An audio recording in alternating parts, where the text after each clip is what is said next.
10 கட்டளைகளை பற்றி பேசப்போகிறோம். இவை முழு வேதாகமத்திலும் மிகவும் அறியப்பட்ட விதிமுறைகள். மனித வரலாற்றிலேயே மிகவும் பிரபலமான விதிகளாகவும் இருக்கலாம். ஆமாம், அவை மிகவும் பிரபலமானவை. ஆனால் அவற்றை ஆழமாக பார்த்தால் 10 கட்டளைகள் வெறும் விதிகள் மட்டுமல்ல என்பதை கண்டுபிடிப்போம். அப்படியா? உண்மையில் வேதாகமத்தில் உள்ள ஒவ்வொரு கட்டளையும் ஒரு கட்டளை மட்டுமல்ல, அதைவிட பெரிது. இதன் அர்த்தம் என்ன?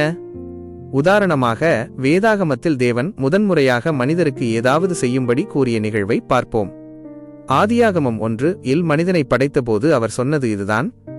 தேவன் அவர்களை ஆசீர்வதித்து, நீங்கள் பலுகிப் பெருகி பூமியை நிரப்புங்கள் என்று கூறினார்.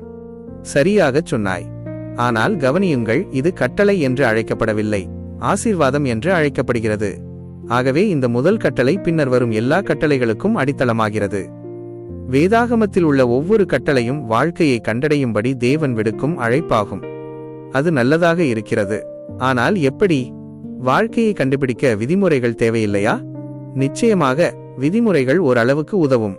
ஆனால் வாழ்க்கையின் சிக்கலான சூழ்நிலைகளில் சரி, தவறு, நன்மை, தீமை ஆகியவற்றை பகுத்தறியும் திறன்தான் நமக்கு மிகவும் தேவை. இதைத்தான் வேதாகமம் ஞானம் என்று அழைக்கிறது. சரி, அந்த ஞானத்தை நான் எப்படி பெறுவது? இப்போது நாம் வேதாகம கதையில் வரும் 2வது கட்டளையை பார்க்க வேண்டும். அது முழுவதும் ஞானத்தை தேடுவதை பற்றியது. தேவன் மனிதனை ஏதேன் தோட்டத்தில் வைத்த பிறகு ஆதியாகமம் 2 இவ்வாறு வாசிக்கிறோம். கர்த்தராகிய தேவன் மனிதனுக்கு கட்டளையிட்டு, தோட்டத்தில் உள்ள எல்லா மரங்களின் கனிகளையும் நீ சுதந்திரமாக புசிக்கலாம். அது ஜீவ விருட்சத்தையும் உள்ளடக்கியது.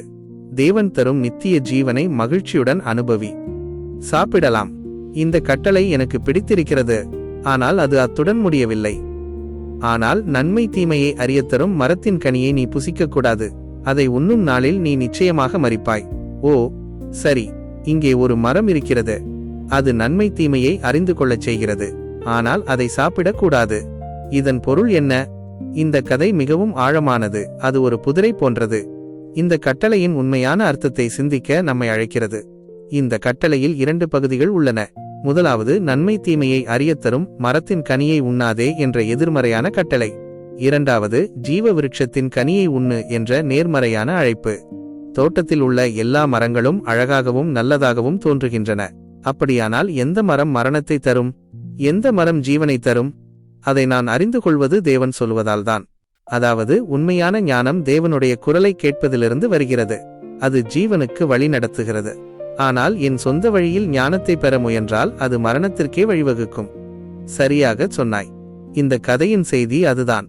இந்த கதையே பின்னர் வரும் எல்லா கட்டளைகளுக்கும் அடிப்படையாக அமைகிறது. வேதாகமத்தில் நூற்றுக்கணக்கான கட்டளைகள், விதிகள், சட்டங்கள் இருக்கின்றன. ஆனால் ஒவ்வொரு கட்டளையும் தேவனுடைய குரலை கேட்டு ஜீவனை கண்டடையும்படி அழைக்கிறது. அதற்காக நாம் கட்டளைகளை ஆழமாக தியானிக்க வேண்டும். ஒவ்வொரு கட்டளையையும் பல கோணங்களில் சிந்திக்க வேண்டும். அப்போதுதான் அவற்றின் உள்ளே மறைந்திருக்கும் தேவனுடைய ஞானத்தையும் ஜீவனையும் கண்டுபிடிக்க முடியும். இதைத்தான் சங்கீத எழுத்தாளர் ஒருவரும் சொல்ல முயற்சிக்கிறார்.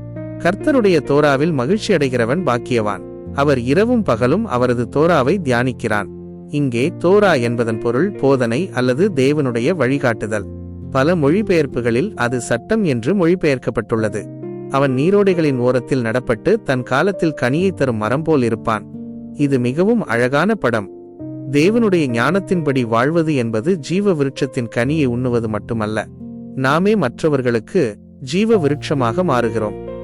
நம் வாழ்க்கை தேவன் தரும் ஜீவனை அனுபவிப்பதோடு மட்டுமல்லாமல் அந்த ஜீவனை மற்றவர்களுடனும் பகிரும் வாழ்க்கையாக மாறுகிறது. இதுதான் 10 கட்டளைகளின் உண்மையான அழைப்பு. அவற்றை ஆழமாக தியானித்து ஜீவனை கண்டடைவதே இதன் நோக்கம். நாம் 10 கட்டளைகளை வெறும் 10 விதிமுறைகளாகவும் ஒரு ஒழுக்க நெறி பட்டியலாகவும் நினைக்கலாம். ஆனால் அவற்றை ஆழமாக தியானித்து ஆராய்ந்தால் ஒவ்வொரு கட்டளையிலும் தேவனுடைய ஞானமும் ஜீவனும் நிறைந்த ஒரு பெரிய உலகத்தை நாம் நிச்சயமாக கண்டுபிடிப்போம்.